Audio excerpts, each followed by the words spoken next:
This is one of my favorite scenes in the whole movie. It's the baby Parasaurolophus as he runs through the water and in between the legs of the brachiosaurs. This is a story sketch to give an idea of what it was going to look like. At first, the camera was going to move around the brachiosaur's legs, but we decided for a little bit of a simplification to just do a straight linear move from screen left to screen right on the DINOCam. This is a workbook. You don't see much animation, just kind of the character bouncing along. But again, it gives us all the elements where the characters were going to be in relation to one another and in relation to the camera. This is the original plate shot out on the DINOCam in Orlando. And we shot it forward and then printed it backwards to give the sense that the camera is moving from left to right. In rough animation, we have the Tootsie Roll version of our characters, the brachiosaurs in the background and in the water, and the baby as she runs between the legs and in the water itself.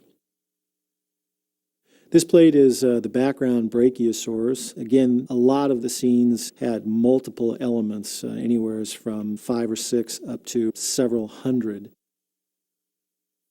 This is the same brachiosaurs because we're going over the pond. These are the reflection of the brachiosaurs.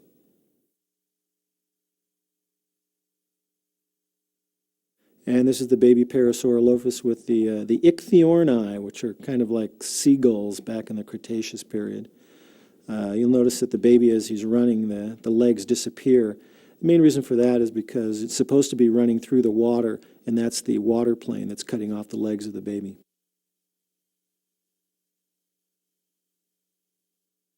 And then this is the reflection of the same element that you just saw, the baby running through the water with the birds and the brachiosaurs.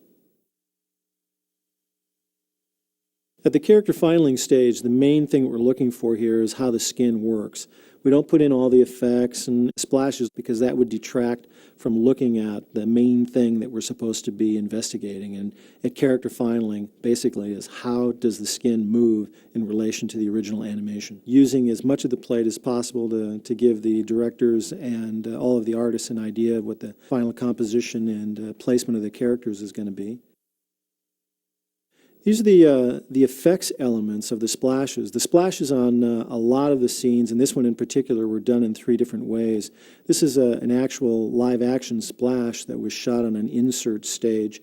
We had half of a mannequin that was tied to a rope that we swung into a big vat of water. The camera was locked off, and even though these splashes look like they're moving through the camera, basically we'd put them on little sprites, or what we called cards, and then as those cards came up in 3 space in relation to where the baby Parasaurolophus was, the texture map of the splash would move along with the baby and in 3 space with the camera.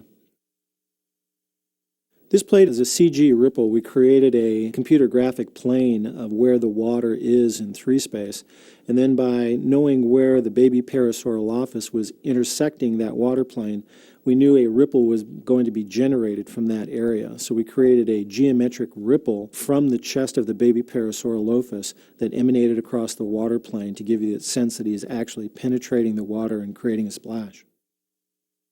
The other type was these tiny little secondary ripples. Those were done in the shader by using RenderMan.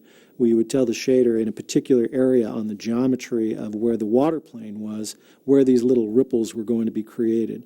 So for the water effects, we had live action, we had CG where we used geometry to deform the water plane, and then we used an algorithm to say where the secondary splashes were going to be coming in. And then this is the final composite of using all of those elements, the reflection, the lens flare, of course the baby, all of the splashes, every little element of the film, whether it was shot live action or whether it was a CG effect, all had to go through a timing and a color balance. So again, they all looked like they were shot on the same negative at the same time.